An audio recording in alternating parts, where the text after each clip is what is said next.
5, 4, 3, 2, 1, 0.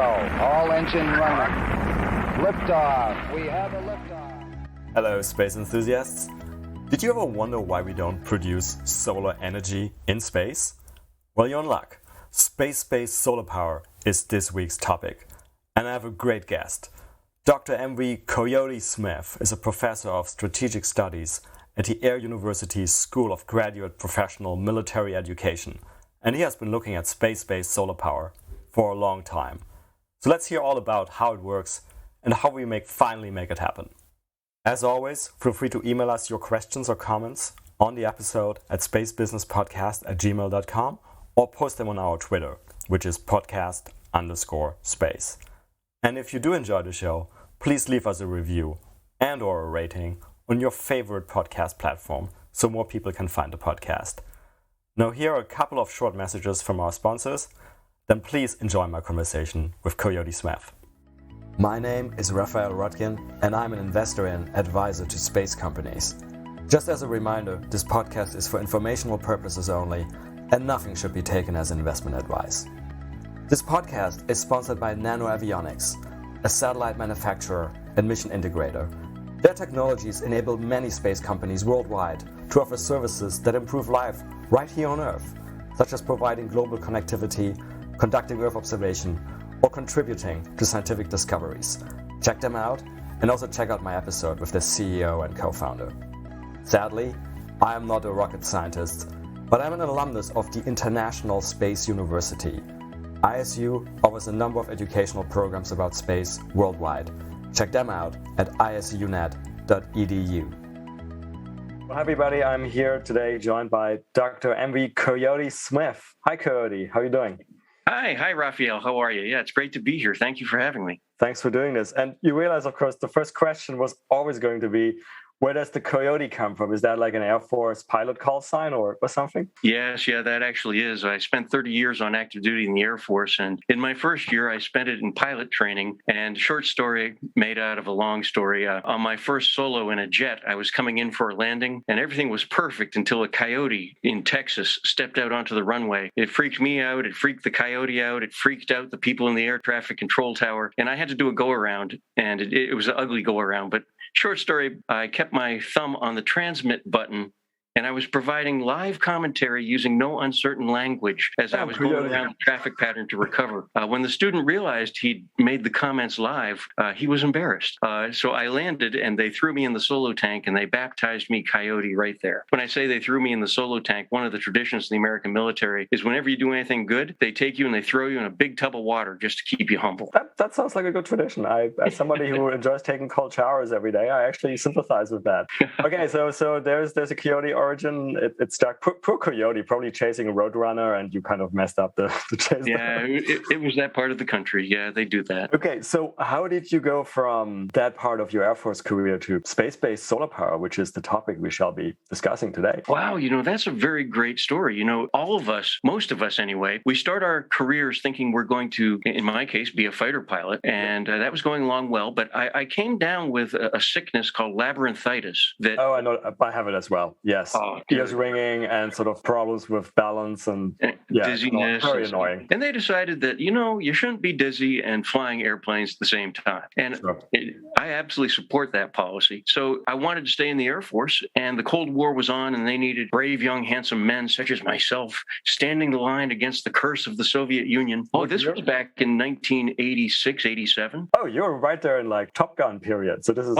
Yeah, right there. And so I volunteered to go off to become a missile launch officer and work with the Intercontinental Ballistic Missiles out in South Dakota. I enjoyed that duty, but fortunately the Cold War came to a peaceful end. And when it came to a conclusion, they wondered what to do with all of the missile operators such as myself. And they decided that they'd merge us with the space community. And so that's how I made my transition into the space community inside the Air Force. I really enjoyed it quite a lot. I grew up more in like the future concepts, the technical development fields. And eventually, as I would go on with rank, I would command a squadron, and then I would go back to the Pentagon as a lieutenant colonel back in the year 2005 through 2007. So for those 3 years, I was at the Pentagon serving as the chief of the Future Concept Shop for the National Security Space Office. It was a fantastic job. I dealt with space and advanced technologies and brilliant ideas. My job was so cool. I got to spend my time going out and farming new ideas from every different community around America and our allies. We would do things such as attend conferences and meetings where everybody would present their government-funded job. But that really wasn't what we were interested in. What we would do is we would take the person that gave a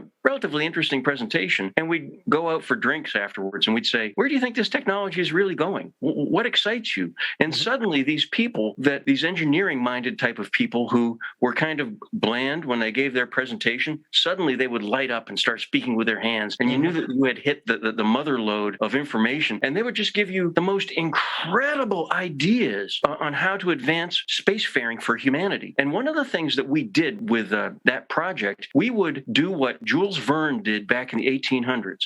Jules Verne would do the same thing. He'd go attend all the conferences and symposia, but he'd go out with the scientists afterwards and he'd really find out what interested them. And then he would introduce several of those people in the community to make those ideas, well, as a Canadian futurist named Matt Ridley, who I really respect, he says, to make those ideas have sex with each other so that they would propagate and the ideas would get bigger. And you get evolution of the ideas. Yes. Right. You know, it's an amazing thing. You take a look at what this internet does. You put an idea on the internet and you leave it there overnight. And then you come back and you look at what has happened the next morning. Thousands of people have opined on it and things have completed, and the idea evolved in directions we never knew would possible. And so that's kind of what we were trying to do back in those early 2000s when the idea of space-based solar power was presented to me by one of my dear friends, a fellow Air Force officer named Peter Garrettson. He called me on the telephone and he said, have you ever heard of space-based solar power?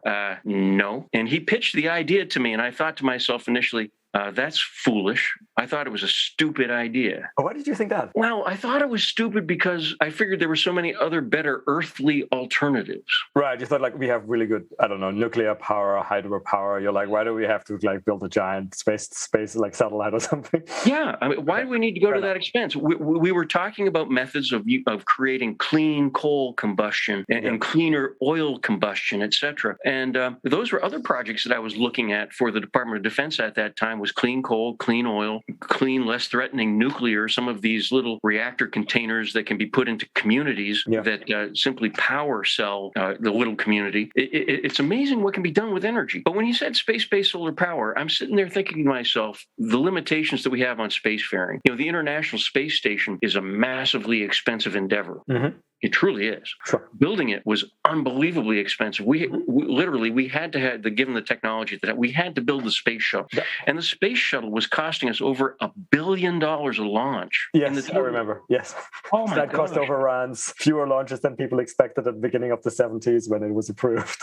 Yeah. Heat shield. Yeah. Engines, controls. So I was the guy that also had to manage, at that time, I had to arrange the meetings of the Defense Science Board, which was between NASA, the National Reconnaissance Office, and the Air Force, in putting together our national strategy for how we were going to lay out our investments and how we were going to occupy our limited laboratory time across the various enterprise so that we could maximize returns on our investment and prevent duplication while advancing the overall art of spacefaring. And included in that, we always sat there with our representatives from the European Space Agency and some of their subsets. For example, the Canadian Space, the Brits would be present. We would certainly have somebody from CNES present. And we would make sure that we had a broad open discussion about how we wanted to lay out this science between our great alliance. And the Defense Science Board was really kind of one of those things that I really enjoyed being involved with. But coming back more specifically on space-based solar power, it just seemed like an impossible piece of infrastructure. A gentleman named Lieutenant Colonel Mike Hornacek had just graduated from Air War College, and he had written a paper titled War Without Oil. And what was most interesting about his paper, War Without Oil, was not necessarily the war part, but the idea that the competition between great powers could erupt over oil because our economies are so dependent on petroleum, and the desire to reduce our propellant towards warfare by reducing our dependency upon petroleum products. Mm-hmm. And in that paper, he listed so many alternative forms of energy. And one of the sources that he talked about was space-based solar power. And this is where Peter Gerritsen got the idea and why he called me. So we met with Mike Hornacek, and Mike Hornacek said that there was somebody in DC that we needed to meet with. And his name was John Mankins. John Mankins is an engineer extraordinaire. He came from the NASA's Future Concept Shop, where he and masterminds such as Ivan Becky and just a whole cast of other folks would sit around and think big thoughts about how to solve tremendous problems on large scales or on infinitesimal scales. They were just, what an incredible brain trust. So John Mankins had retired from that shop. He had done a study, what they called a fresh look, on space-based solar power, refreshing in a look that they had done back in the 1970s into the concept. And he had finished it in the late 1990s. And what he determined was that the technical challenges remain, but the science is demonstrating that space-based solar power, the idea of putting super huge solar collectors in space, concentrating that energy and broadcasting it safely via radio waves down to the surface of the Earth, was not only possible, but desirable in the sense that it creates an additional source of safe, clean electrical energy that can be fed either into our existing power grids, or in the back part of the 21st century, we could simply have wide area power broadcast, just as Nikola Tesla had described back in the late 1800s in his experiments in Colorado. It's an amazing thing. There was a big, our thoughts on space-based solar power are very heavily complected by what happened in the United States in the late 1800s. Thomas Alva Edison and Nikola Tesla were competing for the idea of how to distribute energy, electrical energy. Edison wanted AC, DC, alternating current, and he wanted to provide it via electric wires. And Nikola Tesla wanted direct current, and he wanted to broadcast it through the air with his broadcasters. That's an interesting idea. Now, that's not the same concept as space-based solar power. The idea with space-based solar power is that we would transmit the energy safely down to Earth, and then we would broadcast it in a wide area. Or we could, if the technology proved itself over time to be safe and clean, those are the two criteria that we have. All of us that have been involved in space-based solar power have said consistently that if it proves to be unsafe or unclean, we would be the first to be the naysayers of the source of energy. But what we really are talking about right now is having collectors here on the Earth that will collect that radio signal and reassemble it and convert it back into electricity. A lot of people talk about the path loss, and yes, there's considerable path loss, but you're getting the source of energy for free. It's simply a matter of putting up and controlling a large enough gossamer structure on orbit to collect the energy. As I like to say when I discuss space-based solar power, Douglas Adams, the author of Hitchhiker's Guide to the Galaxy, he was right. The answer is 42. Okay. And he did not know what the question was. The question is, how many square meters of solar panel on the Earth are comparable to 1 square meter of solar panel on orbit? And here's 42. Okay. 42. 1 square meter of solar panel on orbit, broadcasting that energy down to Earth, is comparable to 42 square meters of solar panel on Earth. Because in space, you don't have to worry about day and night, the seasons, the weather, the storms, endless other number of things, dust storms, animals getting in the solar. We have solar fields out west here in the United States where they are constantly being bothered by things like badgers that dig up a wire and bite through it. So space-based solar power gives us an avenue around that. Can we just quickly run through, for those of our listeners who are not aware, sort of the basic architecture of this? So you said it's basically a very big structure somewhere in space. So I guess the first elementary question was like, where in space? Is it like if it's in LEO, I assume it's going to be too difficult because you're zipping very fast. So I assume it's higher. Is it GEO, or where would you put those? Yes, what we envision is ringing a series of these space-based solar power satellites at the geostationary belt at 22,300 nautical miles above the equator. And from those positions, these structures would unfurl themselves. They will be several kilometers on a side. Let's say you'll have 6 kilometers by 6 kilometers of super thin film solar array, collecting that energy, concentrating it, and broadcasting it via radio wave down to Earth. People have even thought about the fact, if we put some of these solar power stations out there, they've got the energy. Why don't we simply connect to the undersides of those satellites, our communication satellites and our weather satellites and our other satellites that we park out at geostationary platform. Yeah. Right. So it simply becomes a platform for general purpose use, but the principal platform itself will be for energy collection and broadcast to Earth. I still get very excited about this idea, and I'm so gratified that college students, universities all around the world have contacted Peter Gerritsen, myself, and Dr. Mankins, and a number of other people that have been involved in the study, simply to continue the investigation. We know that it's scientifically possible. We know that it remains technically challenging, and there are an awful lot of very young engineers that would love to make the name for themselves by solving those technical problems that make space-based solar power fiscally, economically, not only viable, but irresistible. Desirable. Yes. We'll come back to that question. I promise you the money question is very interesting. So when you were having those discussions with Mankins, what year are we in now? Oh, that was 2000, 2005, 2006. Okay. So we're still we're still in that period where you mentioned when our primary vehicle into space is still the space shuttle with, those very high costs you were mentioning. I guess that in itself was sort of a barrier probably, right? Because you have to take a lot of tonnage up there. Like you said, these structures are very big. So that would have cost a lot of money with the space transport capacity back in the day, right? Boy, that's so correct. Yeah. I mean, it would just be that was the big factor of cost prohibition, was the lift to get it to orbit. Producing massive amounts of super thin film solar array, very inexpensive. I mean, the more you produce, the cheaper per unit cost it becomes. And we took a look at the various kinds of thin film solar array that's out there. Fortunately, we're getting very good standard performance between 15 and 25% over time from that thin film. We have heard reports that we've investigated and they fell through that some people say, you get, 75% performance out of this thin film. And what we discover is it quickly erodes to that more standard state of between 15 and 25% performance. But those numbers are going up. I say the 15% a little bit reluctantly. I say that the numbers are better, but I don't want to mislead people. I want to give you what I suspect the performance case would be of this system after a year or two on orbit. Yeah. Is there an issue with what would be the lifetime of such PV, like photovoltaic units on, because you're very high up. Is there any issue with radiation sort of destroying the solar cells, something like that? Well, that radiation is part of what creates that energy. Sure. Of course, yes. And over time, the thin film will erode. The other good news about this is space debris will simply penetrate it without, it rip stops. It does not continue to unfold the whole vessel if it were to come in contact with space debris. The satellites themselves sitting out there will go into a period of about an hour every year where they will hit a nadir spot with regard to the sun. But our concept is that we would have overlapping coverage of these power satellites, and each of these satellites with a multi-purpose waveform generator can spot beam their broadcast of the radio signal carrying the energy to wherever it needs to go. A lot of people have talked about the safety of this. How do we know that this is not a weapon? Well, first of all, we're much more interested in safe, clean energy than we are in a death ray from space, okay?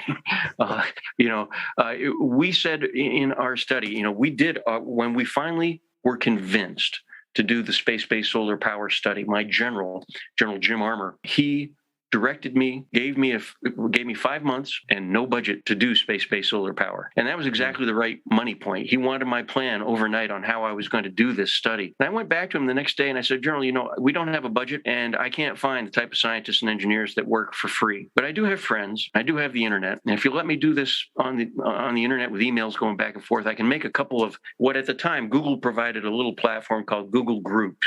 Sure. And so I made a Google group and I started inviting a couple of friends and they started inviting a couple of friends. And holy cow, the project just ballooned. The interest in space-based solar power is Goliath. It is massive. I had, by the end of the first month, 170 of the best scientists, physicists, engineers, lawyers, policy people, people from the safety community, contributing hours upon hours of their time online after work on this virtual platform. I had to break my original website, because it was taking up too much of my time. I couldn't manage it. I had to split it and make my site the plenary site where everybody would come and get their announcements. And then they'd break off into 4 little sites that I created on the side. But at the same time, at the insistence of my general, I made a WordPress website that was absolutely open to everybody in the world, and we posted everything that we were doing on that site in order to generate more ideas and to find more people that had other great ideas that we could bring into the inner discussion that we were having in the plenary session and in the breakout Google groups. That's fascinating. You effectively open sourced a U.S. Air Force project. That's probably not what people would generally expect. No, you wouldn't expect that. And here's what my general said. My general said, no, Coyote. First of all, when I said we'll do the internet, he goes, no, Coyote, we don't do our studies on the open, out in the open like this. And then he sat there and he thought about it. I went back to my desk, believing that I was shot down and I had to come up with a new idea. He came back to me and he said, Coyote, this is just too important to America, our allies, and the world. This is something we need to do. I don't have a budget for you, like I said. If you need to do it online, go ahead and do it that way. And if anybody tries to get you in trouble, tell them I told you to do it that way. Can you imagine that? When your boss comes to you and gives you the top cover to do something that had never been done before? Carte blanche, yeah. And I'd like to talk about some of the people that contributed their time to our study. I had Dallas Bienhoff from Boeing. He was one of their heads of their lunar space flight, their manned space flight office. I had folks from the National Science Foundation. I had Eva Jane Lark from Canada, who is one of the best business-minded indexers of the new space industry that's out there. I got a telephone call, and I was asked what my middle initial was. It's V, and Michael V. Smith. And I was asked if it actually stood for Valentine. And I'm like, who is this? And it was Art Dula. Art Dula I've met him. is the president of the Heinlein Prize Trust. And he goes, Martian in a Strange Land starts by saying, once there was a Martian, and his name was Valentine Michael Smith. And I was just wondering. And he became a major contributor to our effort. Now, Robert Heinlein had said that there were 3 criteria to become a truly spacefaring civilization. Number 1, you needed to harvest the energy from space. Number 2, you needed to harvest the resources of space, such as the mineral wealth, etc. And you also need to settle off Earth. Now, if I misquoted that, I apologize to Art Dula and the Heinlein Prize Trust. That error is on me. And by the way, I'd also like to make a disclaimer statement here at this point, which I failed to give up front. All of the ideas that I express are my own. They are not necessarily those of the United States government, the Department of the Air Force, Air University, my family, whatever. But I do assert that they ought to be those opinions. But I sitting there again, and I got a telephone call from one individual whose name I won't use to protect his privacy. He's an attorney whose cases are heard in front of the U.S. Supreme Court. He tells me, I know every member of Congress by first name. I know them all. I'm willing to contribute my time to you to help make space-based solar power possible. So we were making a very major push. And over the course of the next 5 months, we collected all of this information and we published out a report. We called ourselves the Space-Based Solar Power Study Group. And we presented it. Buzz Aldrin came and joined us, second man to walk on the moon, and presented it at the National Press Club in Washington, D.C. We had good media coverage. We actually embedded reporters with us in our study. Jeremy Singer, who was at the time working for Space News. He was an instrumental person. We invited him into every chat and discussion. We did not have a meeting where he was not welcome. And we encouraged him to publish anything that he wanted. He would do something typically once a week, maybe once every other week because of the interest of the paper. And he would generously allow us to look to make sure that he got the technical things right. But at no time did we ever interfere with his ability to publish his story. We simply wanted to make the access absolutely transparent. Now, no matter how transparent you try to make stuff, there are people out there that always go, well, this must be some covert secret plan to track who knows about this stuff or to make some type of weapon.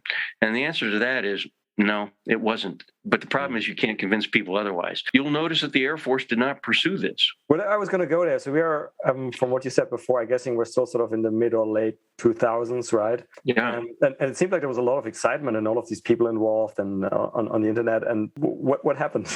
Well, it was really disappointing what happened. We published out our study. We had our space leaders, General Armour, Mr. Joe Rouge, a number of other people from various space entities. The Army space community was there. The Navy space community was there. They were all fascinated, and they wanted to press forward with the type of systematic investments and the type of technology that would buy down the risk for commercial partners to get involved. All the way through this, we were talking about how the Department of Defense did not want to get into the energy business. That's not our game. We did want to be an early adopter, a customer that would be willing to issue pre-purchase agreements or to establish pre-purchase prices. But we knew that we could not compete with the energy sector, nor did we want to. That's not what we do. We simply wanted to be a customer. We felt that a couple other things were in our mind. When we define security, we define it much more broadly than going to war and fighting wars. We talk about energy security, in the form of having safe, clean energy in abundance. We talk about energy security in the sense of there's places in the world that are rather unsavory, where a lot of our companies have to go to acquire petroleum and other energy. We talk about industrial security. We went to the Greater Houston Partnership, which represents the vast majority of petroleum interests in the United States and around the world, and we invited them to join us in space-based solar power and to consider that petroleum is likely to become the tobacco of the 21st century. And we encourage them to think about making investments in a public-private partnership to create space-based solar power. They demurred. They were not excited by the idea, mostly because they're not scientists and engineers. The people that we were talking to were bankers and investors that represent petroleum. They're not the people that have the vision. It's really unfortunate because the information we had was that in 2016, the profits that were earned by petroleum as a sector was $1.422 trillion. Just 10% of that each year, and we would be up and running with space-based solar power satellites right now. And those petroleum companies would have a alternative to petroleum that they could convert their company to. They could keep their lobbyists in place in our national capitals. They could keep their executive boards intact. They could transform their labor force from one of petroleum to one of space production. And I know that that's easier said than done. It's very easy for me to sit here and say that. But those are the types of opportunities that we were trying to open up and create the imaginative mind in the ideas of folks that have. Now, there were a lot of investors from Wall Street who came and met with us at different times. They were very interested in the public-private partnership, but they weren't willing to invest until the government was willing to step forward and demonstrate some form of commitment to it. Generating that type of commitment from government is very, very difficult. Was that sort of having the proof of concept done by the government, or was it beyond that? Concept presumably wouldn't even have to be that expensive, especially today, right? That is correct. In 2009, I would lead a project out at the Air Force Academy. It was called the One Light Bulb Experiment. What we wanted to do was run space-based solar power in reverse. We wanted to put a satellite on orbit that would receive the energy broadcast and simply indicate its success of receiving by illuminating a single light bulb that could be observed from Earth. That was one of our concepts. Demonstrate the concept in reverse. The other thing that we wanted to do was put up and by the way, we costed that out. That would have cost us about $9 million. Wow, so that's very cheap back in the day, right? When space. The more interesting proposal that we did, and it was still a one light bulb project, but what we wanted to do was light the Christmas ornament on top of the Christmas tree at the White House, on the lawn of the White House. We would love to have a broadcast that when they turn the lights on, that they make an announcement that the energy that's lighting the tip of the tree is being broadcast from space. We were going to put a satellite in low Earth orbit with large solar collectors that would use a radio broadcast down to what we call a rectenna, a receiving antenna, out on the ellipse in Washington, D.C., that could take that energy, store it in batteries so that they could light the Christmas tree at night. As that satellite went over repeatedly, it would simply broadcast during its pass. That project was a little more expensive. We figured that was between $11 and $12 million. Still a lot of money in the large scheme of things. Yeah.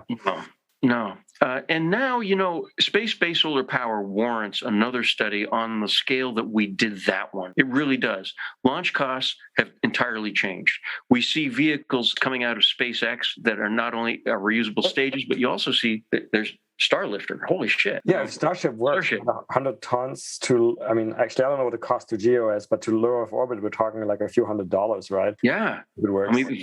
That is a total game changer. And I suspect that makes the business case, that closes the business case for space-based solar power. A lot of it has to do with how much you spend per kilowatt as a customer. Right. But that's going to depend on the customer as well, right? Because, I mean, if we start, I'm assuming that what hasn't changed is probably that a lot of commercial actors would, again, look to the government to being sort of like a lighthouse initial customer. But if you're somewhere in the battlefield and power is critical, right? I mean, how much are you willing to pay per kilowatt hour? That's a great question. You know, one of the things that we faced, the United States faced in our imbroglio in Iraq in 2016, which is the year which I have 2006. 2006 is the year that I have the numbers for. The quoted number for the oil revenues was from 2006. 2006, the United States was spending between $300 and $600 per gallon of petroleum delivered to power plants inside Iraq. 2 magnitudes premium, basically, thereabouts. Yeah. But here was the expense. We were trying to pump Iraqi petroleum. We were trying to pump it so that those people could keep their industry alive. We had to secure their petroleum production while they're in a combat zone and people are shooting at it. Then we would convoy that petroleum someplace where it could be refined. Sometimes we had to take it offshore for refinement. Right. Then we'd bring it back ashore and convoy it again. And those convoys generated 70% of our casualties that we were facing over there. Right. So when you're spending between $300 and $600 a gallon and 70% of your casualties are coming from convoying petroleum in a battle area, space-based solar power starts sounding like a really good alternative. Right. I mean, if you sort of just take the same, 2 orders of magnitude, it means you suddenly pay like, I don't know, $20-$30 or so per kilowatt hour. And so that's a significantly different number in your economic calculation. Right. Is there anything, so you mentioned the launch cost is sort of the very obvious one. Is there something else that changed in the last 10, 15 years that has sort of impact? I also like imagining this like giant structures we have up there. Like, one of the companies I've been following is something like Made in Space, which is 3D printing. Yeah. Trusses in space, right, which is something we can do now. You're very insightful, and you're right. Those are the types of things that we were talking about. The continued improvement in thin film solar array is something that gives us tremendous hope. That is becoming altogether common. The other thing about that is mass producing thin film solar array is so easy that you don't need to have a highly technical society to do it.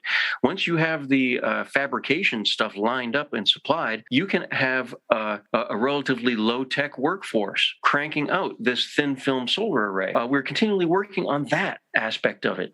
The gossamer structures, the super large structures that this will require, kilometers on a side, we are looking at robotic assembly. Now, is it going to be remotely piloted robotic assembly, or is it going to be semi-autonomous, or is it going to be fully autonomous assembly? In some cases, we can take advantage of the type of science and technology we have to create at least semi-autonomous platforms that self-erect, open themselves up. We also need to consider 2 other concepts. One is how we would replace the solar array over time as it erodes. Mm-hmm. And the other thing is, when we are done with that overall structure, what do we do with it? Now, I am of the mind that in the long term, what we really need to do, and this is a step that's beyond right now. Eventually, we will have human settlement on the moon, and we will have fabrication and manufacturing facilities on the moon. And that is the ideal place to make space-based solar power systems. First of all, the regolith is littered with substances that can be used in photovoltaic conversion. The lunar surface does not have a contamination problem. It's sitting there absorbing the raw blast of fusion reaction from the sun continuously. But we do need to be very careful of that lunar environment, because we want to be proper stewards wherever we go. We don't want to simply trash space-based solar power satellites. It would be more magnificent if we could boost those into a slow impact onto the moon, where those resources could be recaptured and maybe remilled into usable stresses and structures for use on the moon or sent back into the Earth orbit. We also envision that these space-based solar power satellites will be useful around the lunar surface as well, at the lunar stationary points where they can broadcast energy down. We think also that these satellites may be a useful accompaniment when we send people to Mars, because you'll need a gossamer structure collecting energy, because having an abundance of energy will only help whatever you're able to do inside your inhabited spaceship. And also, we'll probably need to ring Mars with space-based solar power satellites. Mars is at a greater depth. They've got a much weaker solar energy to collect out there. They'll need these gossamer structures. But one thing I forgot to ask on the technology side. So usually with satellites, and this is basically nothing else but a very, very big satellite, right? There's the task of station keeping, making sure it's like remains where it's supposed to remain. I'm going to assume that's sort of relevant here as well, because you're beaming back to a specific spot. Yeah, it is. Station keeping is going to be critical. Not only station keeping, but pointing towards the sun, keeping the aim towards the sun. Yeah. How is that happening? Is there sort of dedicated propulsion units along the structure, or? I'm going to leave that to John Mankins and other scientists and engineers that are working that problem. John Mankins has been such a treasure in this quest for space-based solar power. He has basically dedicated his life to this. He became a true believer back when he did that Fresh Start study for NASA back in the late 90s. And our study that he contributed in, he's just blossomed. He has done so many assessments of various designs that are out there. Some are very credible, some are very not credible at all. And he's able to fish through those types of things because he sits down and he does the raw numbers. He does his numbers on paper and with slide rule, and he isn't a slave to the digital question. One of the problems that we have had across our engineering sector, in my humble opinion, is the use of calculators. You ask a discrete question and you get a discrete answer. One of the things that the use of slide rules does is it forces you to master the variables. And as you set up your slide rules, you'll realize how manipulating one little variable can change the complete output of your calculations. I'll give you an example. Center of gravity analysis. There are rockets that have been designed out there that we know now are inherently unstable. The reason why is they couldn't manage the shifting of their center of gravity as fuels at different weights and speeds of consumption were blasted through the rocket, through the engine. And if you did your science on a calculator, you could snap any moment in time and ask a discrete question, and you would get an answer that indicated that the rocket was stable. But you wouldn't have much insight into how narrow that window of stability was. If you use a slide rule, you might see that at that moment it's stable, but if anything goes wrong, 1 or 2 pounds of difference on either side of that equation, your rocket becomes unstable and it's going to tumble and explode. We've seen way too much of that. So I do strongly encourage people to develop their math skills and to continually practice their minds with slide rules, quite literally, because it exposes you to the variables that we don't take into account as being variable. The word variable means it's variable. You literally, that's going to be one of my takeaways from this call. I'm literally going to experiment with slide rules, which I admit I have never done. I've just used calculators or laptops, basically.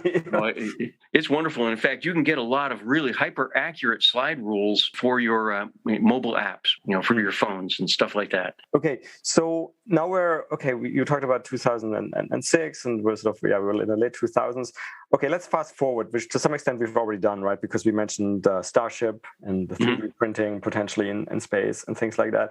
In general, do you see the renaissance of space-based solar power now? I do think that the time is soon upon us, that we will be looking for a public-private partnership. Right now, our United States Navy has an experiment aboard our X-37B. I was going to ask you about that because I thought I read that there was a space-based solar power experiment on that very, very secretive plane. And I'm very happy that it's producing very positive results. And I think we are moving to a place where I believed in all of my heart 15 years ago that we were going to get this off the ground then. But here's the problem. Money is tight everywhere you go. Nobody has money that is just sitting there waiting to be spent on some new idea that somebody rushes in, at least not in government. We don't have that type of investment capital. We do all of our budgeting in a zero-based manner. And, so when somebody has a great idea, well, great. We have to finish all these other great ideas over here before we can do this new idea. So it takes a while for a new idea to work its way into a government research center. John Mankins is no longer with the government, and he has continued his research. And he's one of these gentlemen that he really does an awful lot of footwork. He contacts companies that may be in the fabrication sector that he is interested in. He finds out what bits and pieces cost. I mean, he's at a point where he's thinking about the economics of this in a very, very tight manner. So my respect goes out to him. We referred to him as the evil Dr. Mankins. Why is that? Where's the poor guy? Where's the Dr. Evil part coming from? Well, other than Dr. Evil and Austin Powers using, basically, he's threatening the Earth with like giant beams, death rays from space. Well, it was just a nickname that we gave him working with him. Part of it, he has these very bushy eyebrows, and it's kind of a trademark for John Mankins, and we would miss them if they were gone. Plus, he has such scientific knowledge that you realize we're really glad that this guy is on the good side. No, it's that. Okay. Because if he became part of the bad side, it would be very bad. So we call him Dr. Evil. Ironically, we even shortened the evil Dr. Mankins into an acronym called TEDM. TEDM. TEDM. Yeah.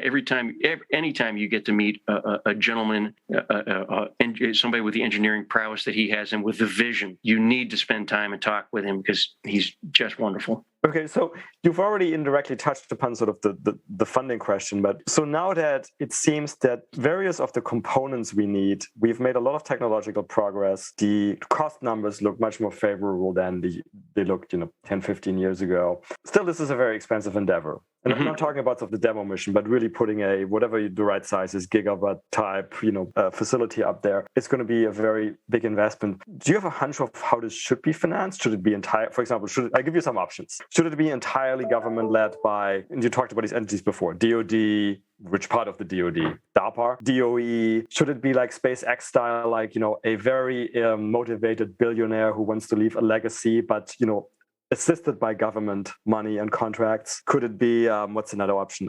From the US, something like a Tennessee Valley Authority, right? A giant national project, public-private partnership. Yeah, you've listed some very good ideas. And the one that I keep coming back on is I think there needs to become a relationship between the Department of Energy and NASA and all of NASA's broader international partnerships, because I think initial investment by the government expressly for the purpose of buying down the risk to the commercial sector that will come next is absolutely essential. I love the idea of a public-private partnership in doing that. I think we need to set industry up to perform in such a manner that as we go through building the first concept demonstrators, and we make this work for the first time, that we all collectively learn this. This is too important. And I'm going back to what General Armour said to me, to America, our allies, and the world. We've got to make sure that something like space-based solar power comes along, because it not only advances our spacefaring, but also, and here's the key thing, it becomes a revenue generator, and it becomes a source of safe, clean energy that can help us get out of the climate change troubles that we're in now. Now, I'm not saying that it's going to be your sole source of energy. It will not. It will be part of that healthy diet of energy that we will engage in. And when I say healthy, we find electricity to be probably the safest form of energy that we have. This is a method of providing that safe energy. Now, public-private partnership, we oftentimes look back at the model of the way Intelsat was established in the United States, and a couple of other satellite systems as well. The government did the initial setup and basically handed over everything to a commercial entity, and the government itself became a customer. And that's very good. Think about this. When you establish a public-private partnership, say you're a government, and you establish a public-private partnership, you're creating a taxpayer. You're creating an entity of people that feed themselves. They're employed. They have jobs. They take care of themselves. When you have a commodity like energy, you've got something that can be sold, and that generates more revenue. And that generates more revenue for the government as well. An example of this is the Global Positioning System. We spend on the average about $2 billion a year on GPS in the United States. And that's a crude number. That's a very crude number. I don't know what the exact number is. Now, I did hear that last year, 2020, that the estimated valuation of GPS to the U.S. economy alone was over $340 billion. If that's just taxed at a 10% rate, yeah, nice return. GPS, it pays for itself and generates a revenue. Yes. Yes. You actually, now that a couple of minutes ago, you mentioned, it's not going to be the only alternative energy source. And then I just realized, I immediately started thinking about fusion power, right? Yeah. And it's actually, and I'm sure you know this, right? There's actually been now significant investment also from private investors in fusion power startups. And I'm going to just go out there and assume much, much, much more investment than anybody has invested to date in space-based solar power. Yeah. What have the fusion guys done right that the space-based solar guys haven't done right? Because I mean, technologically, it strikes me as actually not that far apart. It's probably similar timeframes, to be honest, between the first commercially viable fusion plant and the space-based solar array. Yeah, the other thing that for people that are so concerned about fission and fusion, why don't we put those things on orbit and use the broadcast method of space-based solar power to bring it down to Earth? That gets us out of the nuclear waste and hazard area. That's really interesting because when it comes to fusion, every day of my life that I've been alive, I've been told two things. One, I've been told that fusion is the energy source of the future and it's right around the corner. Mm-hmm. And I've also been told that we're no further ahead than we were when we started. Right. And like space-based solar power, fusion is going to have to dispel the disbelief. Yeah, it's a mean saying they do about a certain country on Earth. I'm not going to say which one, but it's like I'm going to use the same saying for fusion. I guess you could say fusion is the energy source of the future. It always has been. But I think that's a bit mean because I know people who are working on these projects and they are actually very engaged in making legitimate progress. And I will say that the fusion community has spun off an awful lot of brilliant technologies have been very useful in so many different other applications. So, money, when you put money into science and to research, what you're researching might not be productive. But boy, the spin-offs from virtually every investment I've seen has just been Goliath. You think about the expense the United States put into Apollo. And we really lost an opportunity. When you and I buy a computer, we might open it up and there's going to be a sticker on the side of it that says Intel inside, if it's got an Intel processor chip. Intel's been very deliberate about marking up the products that they've touched. If NASA and the other space agencies around the world had taken the spin-off technologies and they'd put a sticker that said NASA inside, mm-hmm. on things like your microwave oven, like on your computer, your notebook computer, your laptop, or all these other, your mobile phone. It's really amazing what happens. The other thing I want people to keep in mind is that spacefaring is easier today than it ever was. In my hand, I am holding a telephone. It's a mobile phone. It's like most of your mobile phones that you have. It's a smartphone. On that smartphone is an awful lot of space flight tested hardware that is TRL level 9. That means technical readiness level 9, means it's been proven in the environment. Mm-hmm. And there are little satellites that go up now where basically they take a mobile phone and they break it apart and they mount it on a motherboard and they give it a different power supply and they put an antenna and receiver on it. And that mobile phone is the brain of that satellite. And they perform brilliantly on orbit. And in fact, you still have that very adaptable type of platform in the mobile phone that you can activate applications on that mobile phone to have it take care of the satellite in different ways or to perform different kinds of missions while that satellite is on orbit. It's just brilliant. Yeah, I love the idea of the NASA Inside sticker. Somebody should actually really give that idea to NASA. They should start doing that in some way. That's brilliant. I'm so disappointed. A few years ago, NASA was asking, how do we make space cool? And I said, the way you make space cool is you advertise. Imagine if our astronauts go up looking like they're getting ready to perform surgery. There's very little logoing on. I want them to look like race car drivers with logos and brands all over them. Let the commercial market buy down the cost of our spacefaring projects for government. Imagine a Nike swoosh on the side of a government rocket going to orbit. Imagine, if you will, the excitement that would happen on the internet if an astronaut actually took a can of beer out of the space station and popped it open to see if it would repel him. I really want to know. I want to know what happens to beer when you open it up in space. I want to see that.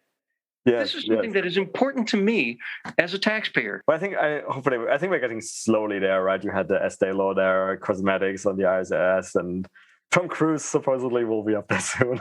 We'll see what happens. I'm excited for it. Me too. So a couple of sort of finishing questions on that. So again, from today's point of view, if you have a renaissance of space-based solar power and people want to, hopefully people will want to get involved, maybe some people who are listening as well.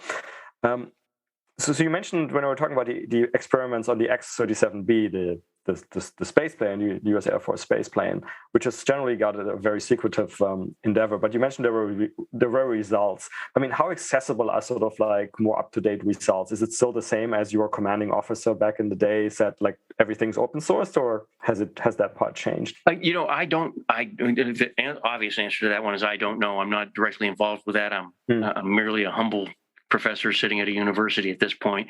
Paul Jaffe is the brilliant mind at the Navy Research Laboratory just right outside Washington, D.C., who has been the leader of that type of experimentation. Paul Jaffe is just a brilliant guy. He gave the presentation that won one of our transformational competitions that the Department of Defense has just a few years ago regarding space-based solar power. And I do believe that he actually was the one that talked the Department of Defense and through the Navy into doing a little investment and seeing what is up with this space-based solar power. Paul also is imbued with our same enthusiasm that we want to make sure that this is done out in the open with the rest of the world, because creating sources of safe, clean, it doesn't really matter who creates it in our mind. In our mind, we want the commercial sector to have it. We want it done broadly in international partnerships. We want people to know and to be able to independently verify that this is not a weapon, that this is something that we're really trying to do to help the energy situation. And General Armour was just had such a brilliant moment when he made that decision to let me proceed on the internet, and he took the risk on that. Took the risk on that, and that type of leadership needs to be appreciated because that's rare in this world. And I appreciate what he has done. Yeah, as far as like getting access to this, I need, and how other people can get involved in exactly. space. That was my next question. If people are excited, what's the best way? I mean, is there like an equivalent of the Google groups you had like back in the day, or some other organization? Or well, right now I'm not running those groups. I see people. I get notices that somebody has entered something on the WordPress site that I had for it years ago, and I haven't been checking them, quite frankly. I had to arbitrate those things to make sure people weren't being inappropriate, and that took a considerable amount of time. So I just haven't been doing that. Sure. The best thing that a person can do is to join a space-related foundation, institute, society. For example, here in the United States, we have the National Space Society, and they have space-based solar power as one of their continuing goals and objectives that they promote actively. And they actually meet with members of Congress at least once a year to promote their space agenda. And part of that has been space-based solar power.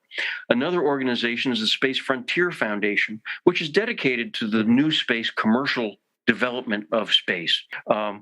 We have the Planetary Society as well. We have the Space Studies Institute out of Princeton, which is kind of like I would say it's kind of like a successor to Jerry O'Neill's L5 Society, although the L5 Society properly rolled in under the National Space Society. Over in Europe, there's the British Interplanetary Society, where I've given talks several times. The British Interplanetary Society is I find it a very exciting group.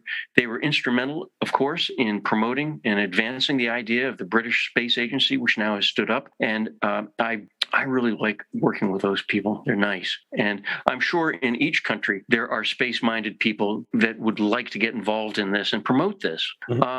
I would also like to give an additional shout out to the National Space Society, because they have a particular site for anybody that's really interested in space-based solar power called the Space Solar Power Library.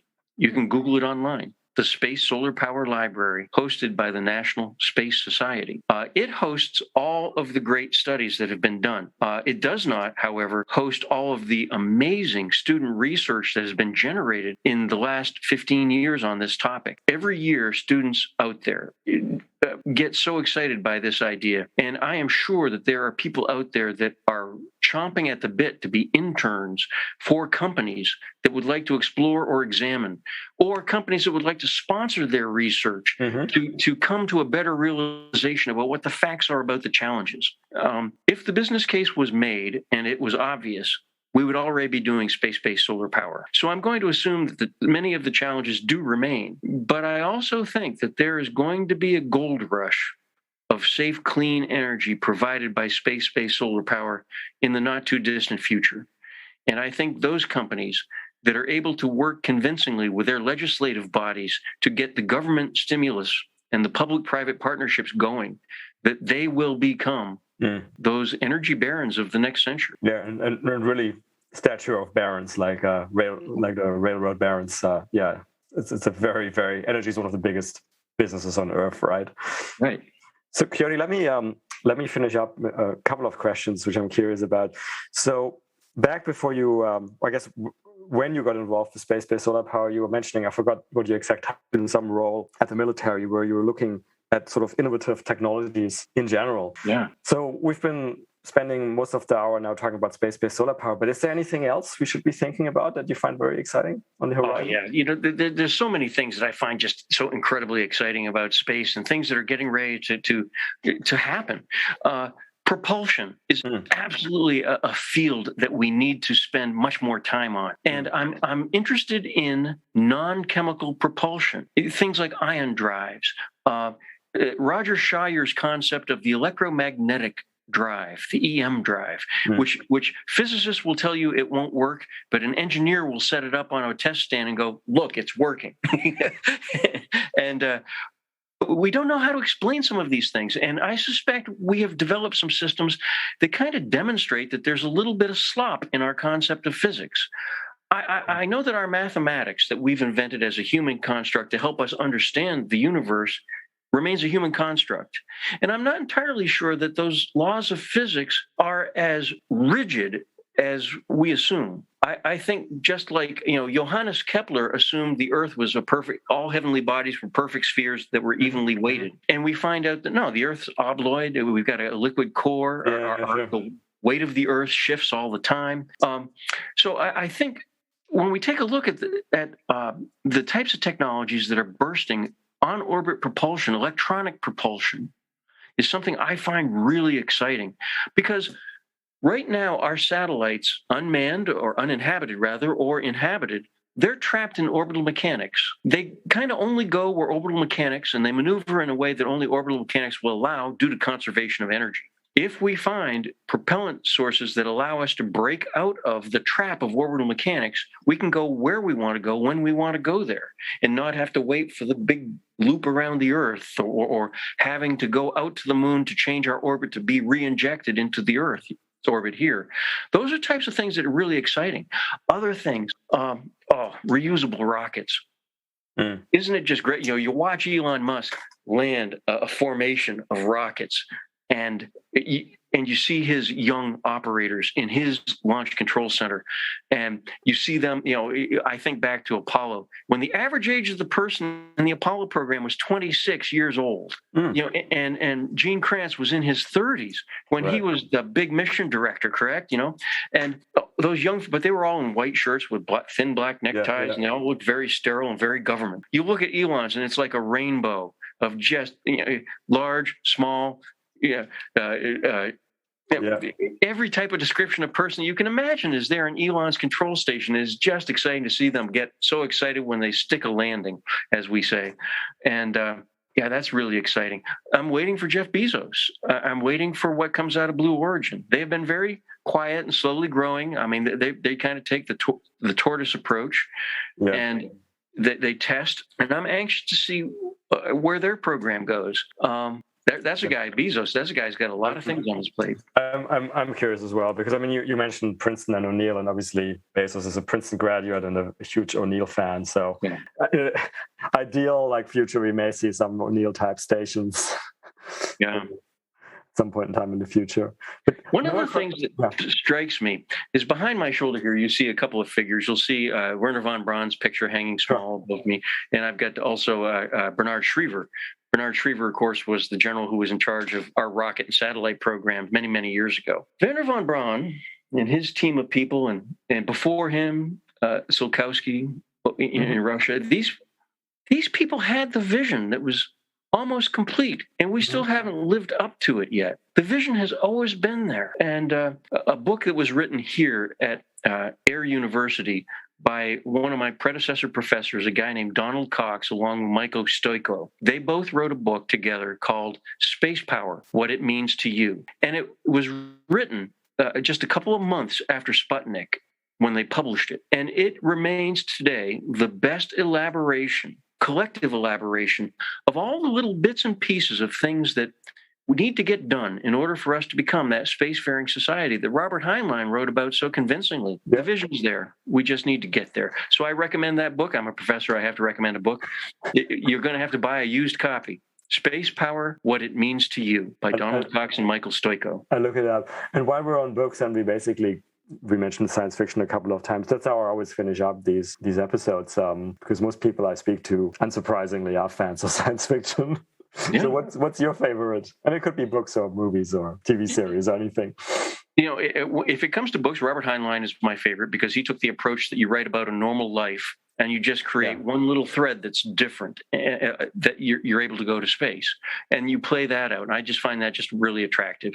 Any particular Heinlein book you like most? Gosh, it's hard for me not to say A Stranger in a Strange Land or The Moon is a Harsh Mistress. I love the story of Oscar, the spacesuit that the boy finds and wins in a box top competition, and he eventually goes to the moon, eventually out to Pluto with his spacesuit.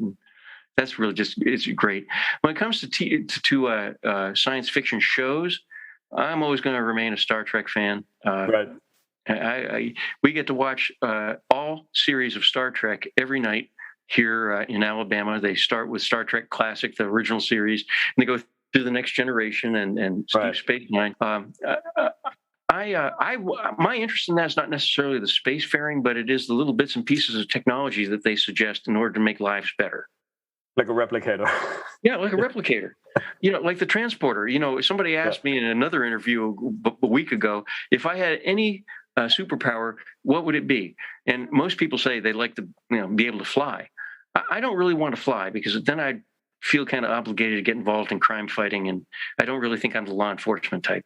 I think probably I'd like the transporter from Star Trek, be able to beam from one place to another. Yeah, Star Trek certainly has a number of technologies we all would like to have. And of course, warp drive, while you were mentioning propulsion before.